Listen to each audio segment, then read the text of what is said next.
So I am looking to change out the crank position sensor. The thing is, why am I doing that? Well, the car tends to just crank and not start after you drive it for a while. So here's the problem. I was like looking for this freaking sensor. It's so freaking hard to find.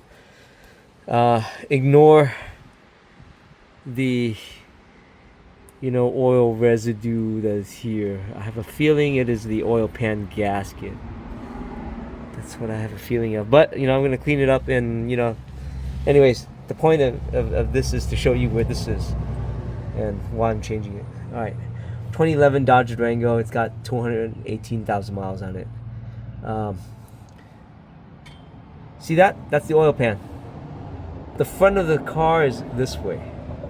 Okay? Anyways, look up. You're gonna see some lines. You see that right there?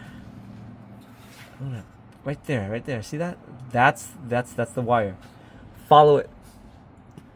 And it looks like it has this heat shield thing on it, right? Okay. So yeah, wiggle that, and the sensor is right behind there. It's freaking hard for me to even show you, but it's right behind there. I'm gonna try to see if I can get up. No, it doesn't work. Let me see here. No, it's behind that thing. So anyways, I'm gonna try to wiggle it, and then I'll show you. All right. Man. Well, the hardest parts of working underneath the car is the neck. It hurts. All right. So I popped that off. I don't know if you can see. There it is. You can see it? All right. Hope this helps, people. It's supposed to be a 10 millimeter. Pop that thing off and put the new one in. I'll show you what the new one looks like. All right, here's the new one.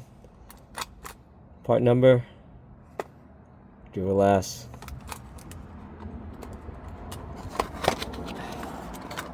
See here. There you go. See that? 10 millimeter. Make sure when you pull out the other one, the O-ring comes out with it too. Okay. So I'm gonna try to unclip this thing. Alright. I don't know if you can see it. I'm trying to zoom in. There it is.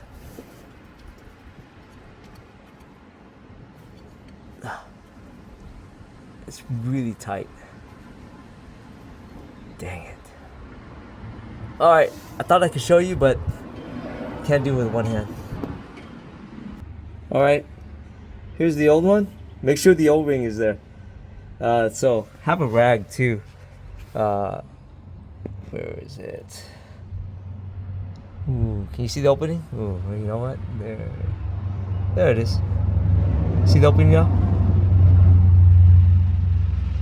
Yeah. All right.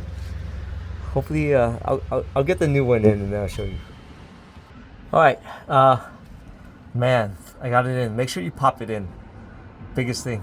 Pop it in, put the screw in, and plug everything back. So, let me finalize this. All right. I don't know if you can see it, but yeah, went ahead and I cleaned around it. Oh, I know it's blurry. There it is. And I plugged that back in. So, tighten it. I tightened it to the point where it was tight, and then it kind of went just a little bit more, and that was pretty much it. Plug it back, make sure that heat shield is back on it, and you should be good to go. So hopefully this helps people, okay?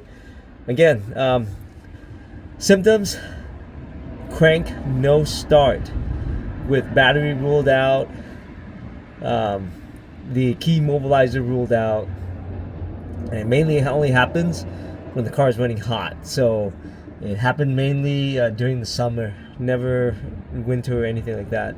And for me, it was when there was excessive load, so such as the AC. All right, hope this helps. Bye. All right, here's a look at the old sensor.